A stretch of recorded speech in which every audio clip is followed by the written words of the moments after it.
Mi esposa decidió ignorarme durante 2 semanas bloqueando mi número. Así que tomé una decisión definitiva, la dejé fuera de mi vida para siempre. Ahora es ella quien no sabe qué hacer. Jamás imaginé que algún día terminaría compartiendo algo así en internet. Pero necesito desahogarme. Quizás alguien pueda aprender algo de esta experiencia, aunque sea desde mis errores. Esto va a ser largo, así que prepárense. Tengo 34 años y trabajo como ingeniero civil en el Departamento de Transporte del Estado. No es un empleo brillante ni emocionante, pero es estable, con buen sueldo y beneficios. El último año gané cerca de $92.000 sin contar las horas extra. Conocí a Clara, una mujer de 31, en una reunión que organizó un amigo por su nueva casa. Hace ya unos 6 años. Ella era consultora de marketing y ganaba alrededor de 45.000, aunque siempre hablaba con entusiasmo sobre lo mucho que iba a progresar. La química fue inmediata. A los 8 meses ya vivíamos juntos, y un año después nos casamos. Si soy sincero, ahora veo señales de alerta que ignoré. Me dejé llevar por su belleza, convencido de que había tenido suerte. La primera alarma sonó cuando perdió su trabajo 3 meses después de casarnos. Según ella, necesitaba un tiempo para reencontrarse antes de volver al mundo corporativo. Ese reencuentro duró 2 años. 2 años en los que cubrí cada gasto mientras ella seguía sin rumbo. La segunda señal fue su manera de manejar el dinero. Cada vez que recibía un bono o un pequeño aumento, surgía la urgencia de comprar un bolso de diseñador o remodelar alguna parte del apartamento que yo había comprado antes de conocerla. Pero yo no veía nada. Estaba cegado. Creí que entendía el significado de la traición. Como cuando un compañero en la universidad robó mi idea de tesis y se la presentó al profesor como suya. O esa vez que mi amigo Mateo me estafó con $3.000 en nuestra liga de fútbol de fantasía. Pero nada, absolutamente nada se compara con lo que descubrí en mi celular esa noche. Estaba solo en un hotel en Savannah,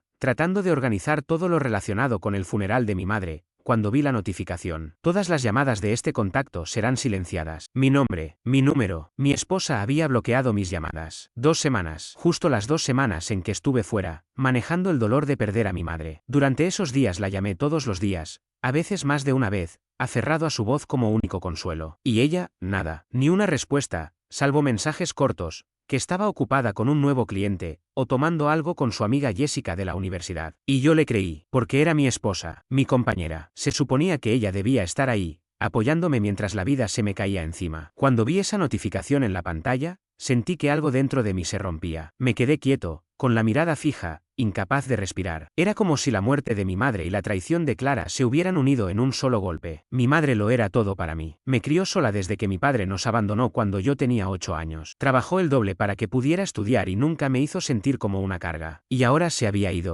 Y justo cuando más necesitaba a mi esposa, ella decidió hacerme a un lado. Volví a casa antes de lo planeado. Ya había terminado el funeral y la casa de mamá estaba vacía. Necesitaba estar en mi propio espacio. Necesitaba abrazarla, llorar con ella, sentir que no estaba completamente solo. El departamento estaba en silencio. Me dejé caer en el sofá, sin fuerzas para ir a la habitación. Fue entonces cuando vi que su iPad, sobre la mesa de centro, se iluminó con un mensaje. Ya te extraño. Anoche fue increíble. No puedo esperar a que termines el divorcio. Te mereces algo mucho mejor que ese ingeniero aburrido. Sentí una punzada en el estómago. Jamás he sido el tipo de persona que revisa cosas ajenas, pero algo me impulsó a tomar ese iPad. La vista previa del mensaje estaba ahí. No mostraba el nombre, pero el contenido era claro. No hice nada. Lo dejé como estaba y decidí llamarla una vez más. Miré el iPad mientras lo hacía. Nada, ni un sonido, ni una señal. Entonces recordé que, hacía años, habíamos vinculado nuestros teléfonos a la misma cuenta en la nube por si perdíamos alguno. Entré desde mi móvil y revisé los ajustes de su teléfono. Ahí estaba, mi contacto, silenciado exactamente el día en que recibí la noticia de que a mi madre le quedaban 3 meses de vida. No fue un error, no fue casualidad, fue deliberado. Mientras yo elegía el ataúd de mi madre, lloraba solo en hoteles fríos, y me preparaba para despedirme de la mujer que me había criado. Mi esposa decidió hacerme invisible. Escuché la cerradura girar. Me limpié el rostro rápidamente. Ella entró con bolsas de compras en las manos, usando un vestido que nunca le había visto, maquillaje impecable y las uñas recién hechas. Su rostro se tensó al verme. ¿Volviste antes?, dijo con un tono seco. Ni una palabra sobre mi madre. Ni un te extrañé. Solo molestia porque había arruinado sus planes. La observé. Realmente la observé. Y me di cuenta de que ya no conocía a esa mujer. 5 años de matrimonio y de pronto tenía frente a mí a una completa desconocida. Tenemos que hablar, le dije con voz firme. Pero antes necesito que me digas algo, ¿Por qué silenciaste mis llamadas? El color se le fue del rostro. No dijo nada al principio, solo apretó las bolsas contra el pecho. Mi teléfono ha estado fallando, respondió finalmente. No solo tú, no me llegan las notificaciones. Ya sabes cómo son los hipones. Una mentira, torpe, predecible. Pude haberle mostrado los ajustes, pero no quise. ¿Para qué? Ella dejó las bolsas en la encimera y empezó a sacar ropa nueva. Mira esto, estaba en oferta. Solo $280. Costaba $350. De verdad esperaba que celebrara su compra mientras yo todavía estaba de duelo. A tu madre le habría encantado esta bufanda, dijo mostrándola. Lástima que no llegó a verla. Eso fue todo. Ni una palabra sincera. Ni un lo siento. Solo lamento que mi madre no alcanzó a ver su nuevo accesorio. Me levanté. Le dije que estaba cansado, que necesitaba ducharme y descansar. Ya en el baño, con el agua corriendo para ocultar cualquier ruido, empecé a investigar. Ese iPad me había dado una pista, pero necesitaba más. Ingresé desde mi móvil a nuestra cuenta en la nube compartida. En cuestión de minutos, lo confirmé todo. El historial de ubicaciones mostraba visitas regulares a una dirección en una zona exclusiva de la ciudad, un lugar donde solo viven médicos, abogados y gente con mucho dinero. Había encontrado mensajes en su teléfono, enviados por un contacto guardado con un nombre genérico de su clase de yoga. Un intento torpe de ocultar la identidad real de quien los enviaba, sobre todo considerando que Clara no había asistido a una clase desde hacía 3 años, cuando yo mismo le había pagado una suscripción anual. Las fotos me golpearon como una bofetada.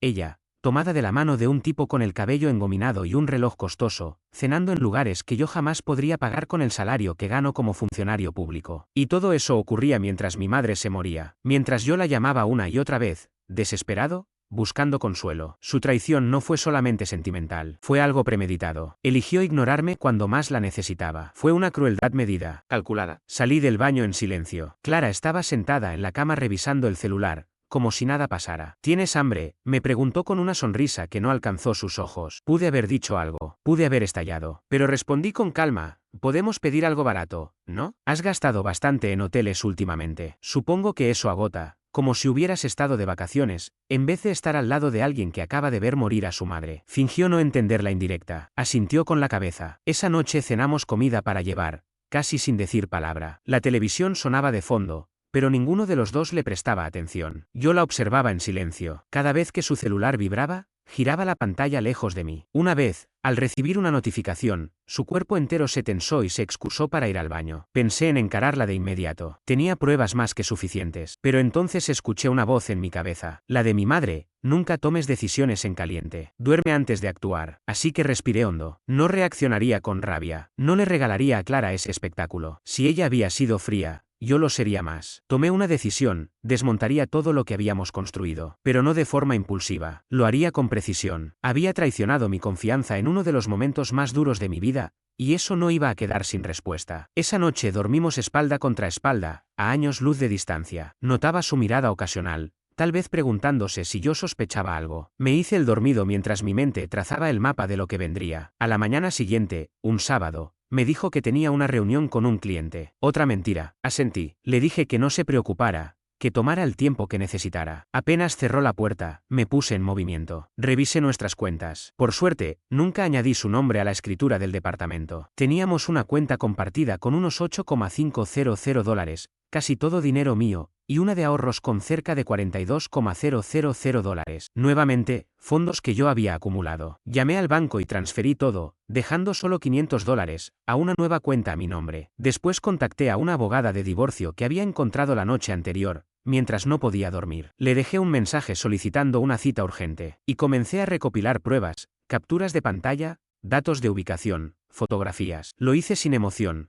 como si estuviera documentando un caso de trabajo. A media tarde, me escribió: voy a llegar tarde, no me esperes para cenar. Puede que regrese muy tarde. Ni me molesté en responder. Conduje hasta la dirección que había aparecido varias veces en su historial de ubicación. Era una torre de departamentos de lujo, con portero y valet. Me estacioné al otro lado de la calle. 20 minutos después, la vi llegar conduciendo nuestro vehículo, ese SUV que había comprado el año pasado y que tanto criticaba por ser aburrido. Le entregó las llaves al valet como si fuera suya. Llevaba ropa nueva, maquillaje, peinado impecable. Nada que ver con una cita laboral. Tomé fotos, hora, fecha, todo. Volví a casa y revisé el estado de cuenta de la tarjeta de crédito. En solo 2 semanas había gastado miles: restaurantes, hoteles, spas, boutiques, todo mientras yo organizaba el funeral de mi madre. Hice una maleta pequeña. No pensaba huir, solo necesitaba espacio, claridad para actuar sin su sombra encima. Justo cuando me disponía a salir, el iPad se encendió. Otro mensaje del mismo contacto de yoga. Te dejé una sorpresa en el cajón de la cocina. Póntela esta noche. Tan despreocupado,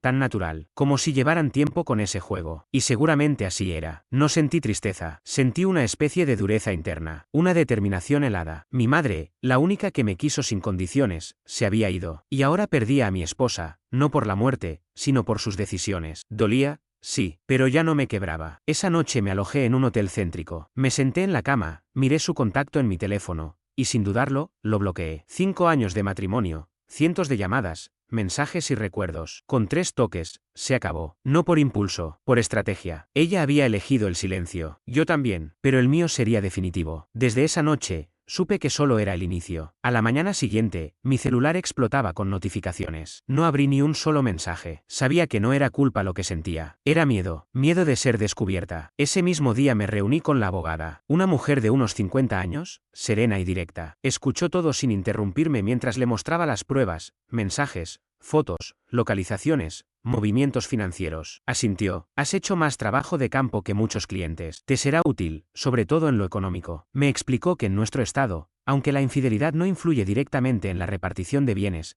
establecer un patrón de engaño podría facilitar las negociaciones, y que el hecho de haber comprado el departamento antes del matrimonio, manteniéndolo solo a mi nombre, era un punto muy a mi favor. Firmé los documentos, y, por extraño que parezca, sentí paz. La mayoría viene destrozado a esta primera cita, dijo ella. Tú pareces tranquilo. Enterré a mi madre la semana pasada, respondí. Esto es solo otro entierro. Solo que esta vez, no hay nada real que lamentar. Al salir, revisé los mensajes de voz. Había 23. Uno me llamó la atención. No era de Clara, era de su padre, Roberto. Escúchame, hijo. Recibí un mensaje de texto que decía: tenemos que hablar. Clara está fuera de sí. Pase lo que pase, ustedes pueden resolverlo. Dice que fue todo un malentendido. Llámame, por favor. Ya lo tenía todo planeado. Se había adelantado para reunir a su familia y presentarse como la víctima. Borré el mensaje sin contestar. De vuelta en el hotel, me senté con calma a hacer una lista de todas las personas que debían estar al tanto de nuestra separación. Familiares, amigos,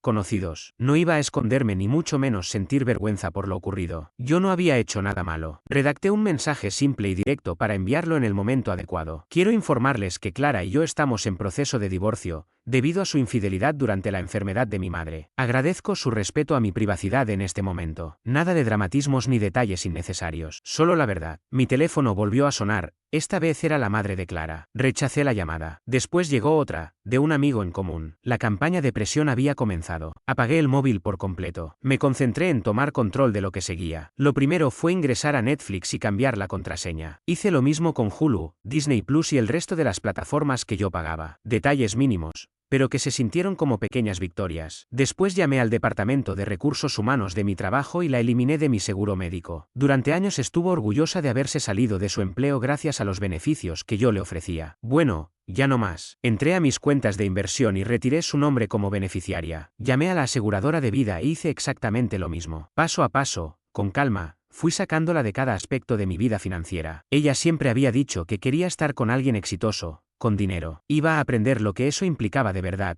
valerse por sí misma. El proceso de divorcio fue formalmente iniciado. Mi abogado me aseguró que todo estaba en regla. Ahora solo quedaba esperar. Esperar a que se le notificara. Esperar a que el sistema legal siguiera su curso. 4 días después, recibí un mensaje de Mateo, un compañero de trabajo. Amigo, tu esposa está en el lobby de la oficina. Se le ve furiosa. Seguridad quiere saber qué hacer. Sentí una mezcla de rabia y asombro por su atrevimiento. Ahora invadía mi lugar de trabajo, buscando forzar un enfrentamiento bajo sus condiciones. Le respondí de inmediato: diles que la escolten afuera. Yo me encargaré de esto. Llamé desde el teléfono de la oficina. Al responder, su tono cambió al instante, como si sintiera una chispa de esperanza. Al fin llamaste. Necesitamos hablar en persona. ¿Qué te pasa? Las cuentas están vacías. Mis tarjetas no sirven. Por favor, sal de mi trabajo ahora mismo. Mantuve la voz firme. Si necesitas comunicarte, hazlo a través de mi abogado. Su contacto está en los documentos que recibiste ayer. ¿Documentos?, dijo con voz entrecortada. ¿De qué hablas? ¿Estás bromeando? Era evidente que estaba fingiendo no haber sido notificada. Otra táctica más de manipulación. Sabes perfectamente a qué me refiero. Vete ahora o haré que seguridad te saque. No puedes hacerme esto, gritó. Después de todo lo que hice por ti, ¿quién va a pagar ahora mi coche, el departamento, mi bicicleta nueva? Colgué antes de que siguiera. Desde la ventana de mi oficina la vi siendo escoltada hacia la salida. Levantó la mirada, buscándome entre los cristales, con el maquillaje corrido por el rostro. Di un paso atrás para que no pudiera verme más. Minutos después, un número desconocido me envió un mensaje. Esto se está yendo demasiado lejos. La estás lastimando. Tenemos que hablar, hombre. No sabes con quién te estás metiendo. Era él,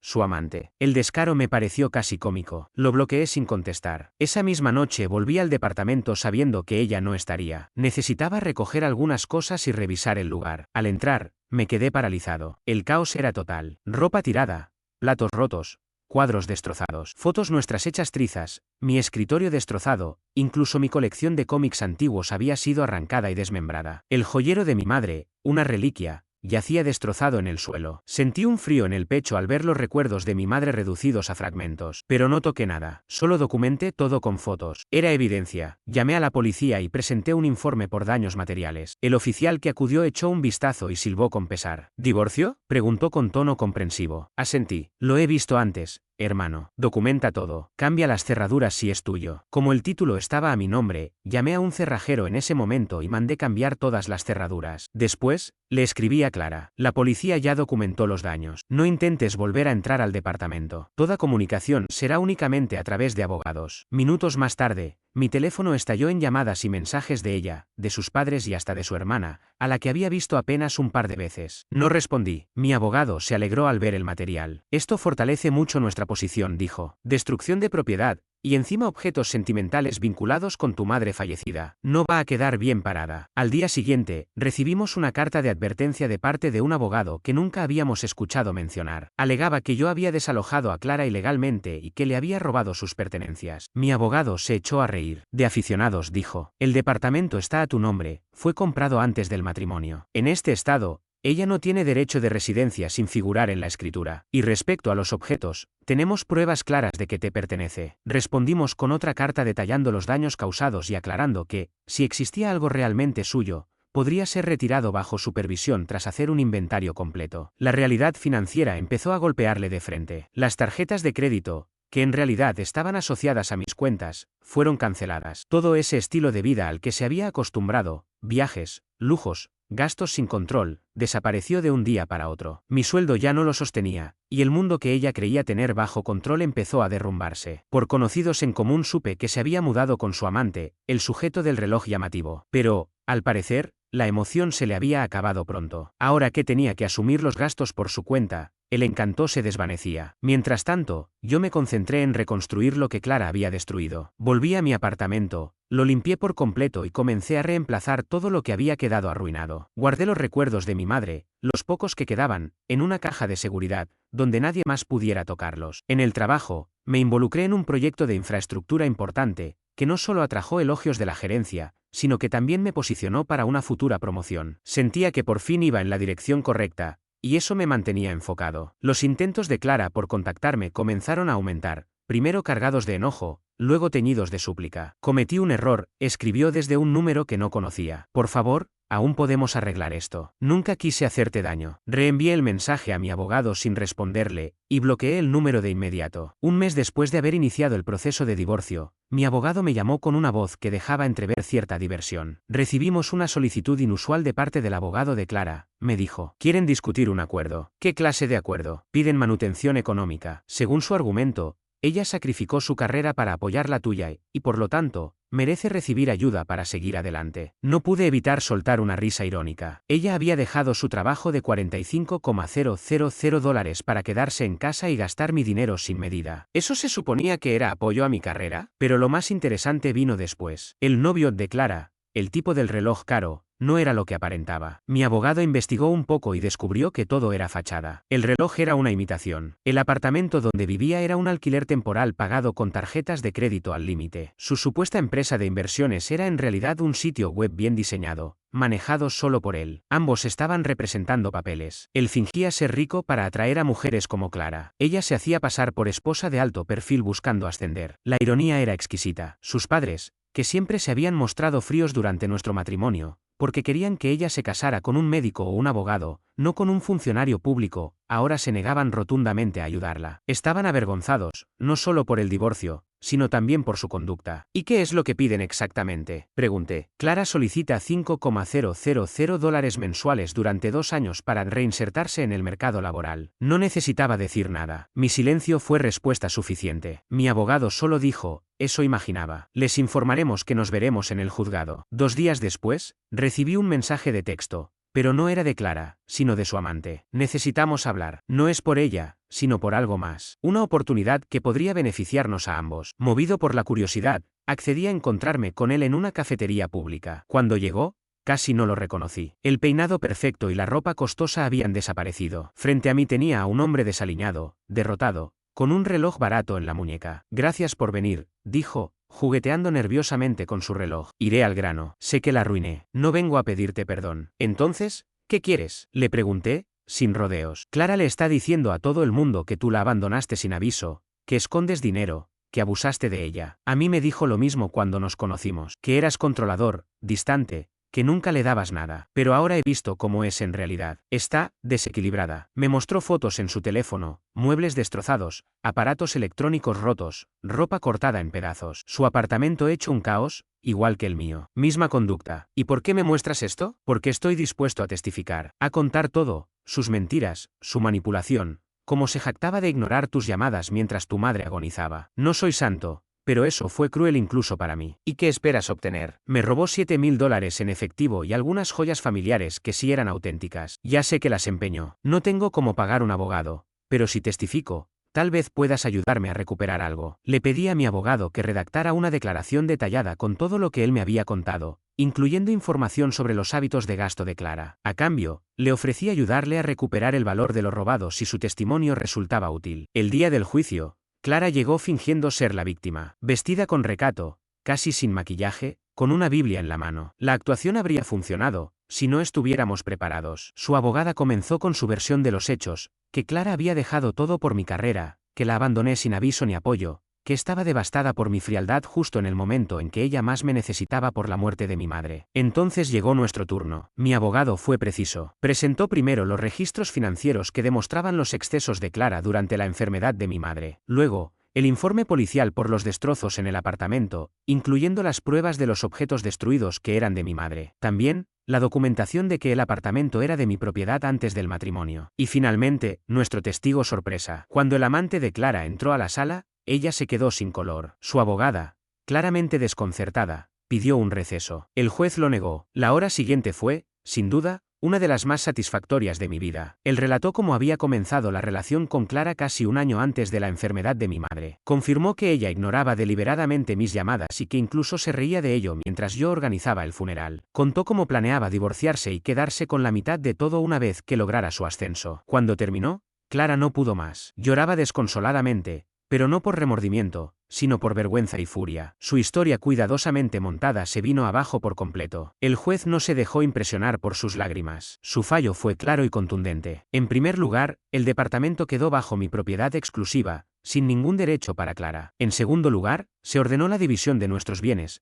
pero considerando las irregularidades financieras que ella misma había provocado. En tercer lugar, su solicitud de pensión fue denegada por completo. Y por último, debía hacerse cargo de los daños materiales que había ocasionado. Una victoria absoluta. Al salir de la sala, Clara intentó acercarse, pero mi abogado se interpuso. Esto no termina aquí, murmuró entre sollozos, mientras el rímel le corría por las mejillas. Arruinaste mi vida. La miré con serenidad y solo le respondí: tú me callaste cuando más te necesitaba. Ahora solo estoy devolviendo el gesto. Las consecuencias no tardaron en aparecer. Clara se quedó sin pareja, sin amante, sin vivienda, sin ingresos y con una reputación hecha trizas. Su sueño de ascender socialmente al lado de un hombre más rico se derrumbó en cuestión de días. A la semana, recibí un correo desesperado. No tengo dónde quedarme. Mis padres no quieren recibirme. No tengo dinero para el alquiler. Por favor, solo quiero hablar. He aprendido la lección. No contesté. Poco después, empezaron a llegar mensajes de sus amigas. Clara está durmiendo en su auto. Ya le diste una lección. Esto fue demasiado. Bloqueé esos números. Finalmente, un mensaje de su hermana. Perdió el teléfono. Fue despedida de su nuevo trabajo por inestabilidad emocional, y ha tenido que vender casi todo. Te lo suplica. No como pareja, solo por una mano amiga para que pueda levantarse. Reflexioné mucho antes de responder. No porque me estuviera ablandando, sino porque quería que mi respuesta fuera precisa. Le dije que podía decirle esto,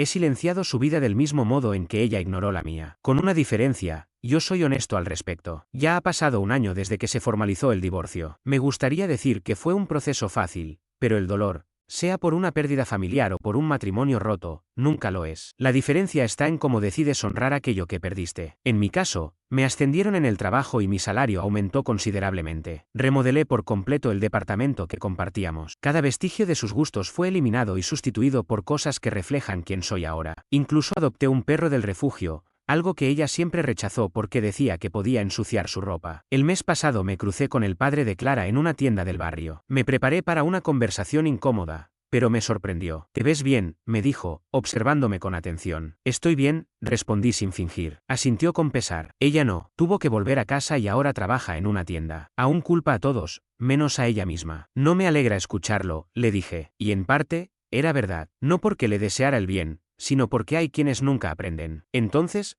con un tono reflexivo, agregó, «¿Sabes? Cuando su madre intentó hacerme lo mismo hace 30 años, la perdoné. Fue el mayor error de mi vida. Me pasé 3 décadas al lado de alguien que nunca me respetó. Me estrechó la mano. Tú tuviste más valor que yo. Hace 2 semanas, unos conocidos me contaron que Clara anda diciendo que está en una etapa de reconstrucción personal, que ha superado una relación abusiva y que ahora es más fuerte que nunca. La narrativa volvió a cambiar. Se presenta como víctima, como si no hubiese sido ella quien cavó su propio pozo. Pero no importa, la gente que importa conoce la verdad. Quienes cuentan, me creen. Ayer visité la tumba de mi madre. Me senté allí y le hablé de todo lo que había vivido en este último año. Le conté cómo logré recomponerme, las lecciones que aprendí. Siempre me dijiste que observara cómo actúan los demás cuando no les conviene ayudarte. Ese fue tu mejor consejo, le dije en voz baja. Al salir del cementerio, mi teléfono sonó. Un número desconocido. Contra mi buen juicio, respondí. No cuelgues, por favor, dijo una voz apagada. Era Clara. Solo necesito cerrar esto. ¿Por qué ni siquiera me hablas? Después de 5 años juntos, ¿no merezco al menos eso? Guardé silencio un segundo. ¿Sabes qué es realmente cerrar un ciclo, Clara? Es aceptar que hay puentes que no se pueden reconstruir. Es entender que nuestras acciones tienen efectos irreversibles. He cambiado, insistió. He aprendido. No.